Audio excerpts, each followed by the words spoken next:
বাংলাদেশে আমাদের আমাদের বিভিন্ন ধরনের বৈচিত্র্য রয়েছে, বিভিন্ন জাতি রয়েছে, ভাষা রয়েছে, সংস্কৃতি রয়েছে, আমরা মিলেমিশে রয়েছি। এই আওয়ামী লীগ ওই দিল্লির গোলামি করে আমাদের মধ্যে সাম্প্রদায়িক দাঙ্গা বাজিয়ে তারা তাদের শাসনটা দাঁড়িয়ে রাখার চেষ্টা করেছে। আমরা এসে ওই সাম্প্রদায়িকতা, ওই দিল্লির দাসত্ব আমরা আর মেনে নিব না।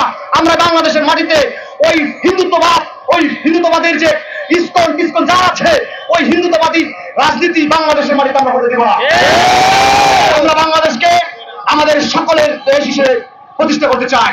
এখানে হিন্দু, বৌদ্ধ, খ্রিস্টান, মুসলিম এবং অন্য যারা বিভিন্ন জাতিগোষ্ঠীর মানুষ রয়েছি, আমরা সকলে ঐক্যবদ্ধভাবে মিলেমিশে বাংলাদেশকে একটি সম্প্রীতির বাংলাদেশ গড়ে তুলতে চাই। আপনি দিল্লি থেকে বসে ষড়যন্ত্র করবেন না। মনে রাখবেন, আমরা এই আপনার দাসীকে আমরা বাংলাদেশ থেকে বিতাড়িত করতে পেরেছি। আপনাকে দক্ষিণ এশিয়া থেকে আরো ওই দিল্লিকে বিতাড়িত করতে আমাদের বেশি সময় লাগবে না। আমরা সকলে ঐক্যবদ্ধ হচ্ছি, আপনারা সবাই আরো ঐক্যবদ্ধ হন। ওই দিল্লিকে আমাদের আঘাত করতে হবে, নাহলে তারা বারবার সাহস পাবে আমাদের উপর আঘাত করে হামলা করার জন্য।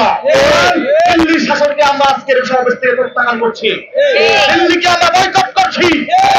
দিল্লি আমাদেরকে আর যাতে শাসন করতে না পারে, আমাদের যে ন্যায্য হিস্সা, পানির যে হিস্সা, সেটাকে দিল্লিকে দিতে হবে।